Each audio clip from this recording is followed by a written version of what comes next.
Hello bachcho, let's see the question. Rain water falling vertically downwards with the velocity of v. When the velocity of wind is 0, water is collected at rate of r. When the wind start blowing horizontally at speed u, the rate of collection of water in the same vessel is. ठीक है, चलो. Rain water is falling vertically downwards with the velocity v. पहले rain कैसे आ रही है? Vertically v आ रही है. तो when the velocity of wind is 0, water collected at rate of r, तो r इज इक्वल टू क्या हो जाएगा? v का रेट ही हो जाएगा, है ना.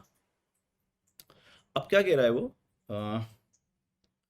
कि अब जो डायरेक्शन हो गई उसकी, विंड आ गया, स्टार्ट हो गया विंड, हॉरिजेंटली विंड आ गया. तो ये ऐसे विंड अगर हॉरिजेंटल हो गया, है ना, तो अगर ये विंड हॉरिजेंटल हो गया तो क्या अब वाटर ऐसे आएगा, ये विंड हो गया. तो जो अब कलेक्टिंग रेट होगी वो कुछ इस तरह से होगी, मतलब कलेक्टिंग रेट वी के प्रोपोर्शनल है. अब क्योंकि भाई जो आपका कंटेनर भरेगा वो तो वर्टिकल वाटर से भरेगा, तो इसका ये वाला कंपाउंड लेना पड़ेगा मुझे. तो ये हो गया आपका velocity of, that is your rain with respect to, net velocity लिख दूं, है ना, नेट वेलोसिटी. सो इसको मैं नेट वेलोसिटी भी लिख सकता हूँ, नेट वेलोसिटी. देखो चीज समझो आराम से. पहले वर्टिकल रेन आ रही थी, तो कलेक्ट ऑफ द वाटर वो उस वेलोसिटी के प्रोपोर्शनल था. अब रेन जैसे विंड स्टार्ट हुई, तो क्या अब उतना इफेक्टिव वाटर आ रहा है? नहीं, ऐसे आ रही है तिरछी. ठीक है ना.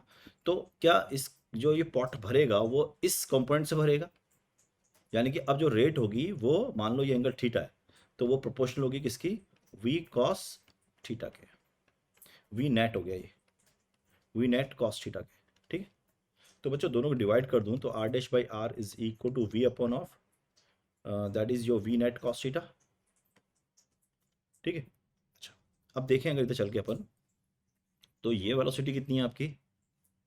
ये वेलोसिटी तो विंड की वेलोसिटी है, सॉरी रेन का वेलोसिटी है, ये विंड का वेलोसिटी हो गया. तो ये हो गया root of we square plus you square. तो अब अगर मैं देखता हूँ तो मुझको लिखना पड़ेगा दिस इंटू दिस थीटा. ठीक है. So root of we square plus you square into, मुझे लिखना पड़ेगा कॉस थीटा. कॉस थीटा क्या होगा? That is base upon hypotenuse. So V upon root of we square plus you square. So इससे cut गया तो v, यानी कि अभी भी, है ना, ये अपन ने क्या निकाला है? अपन ने निकाला है v cos theta, v net cos theta. तो अभी भी वो v ही है. तो बच्चों r ही रहेगा, चेंज नहीं होगा. ठीक है. All the best.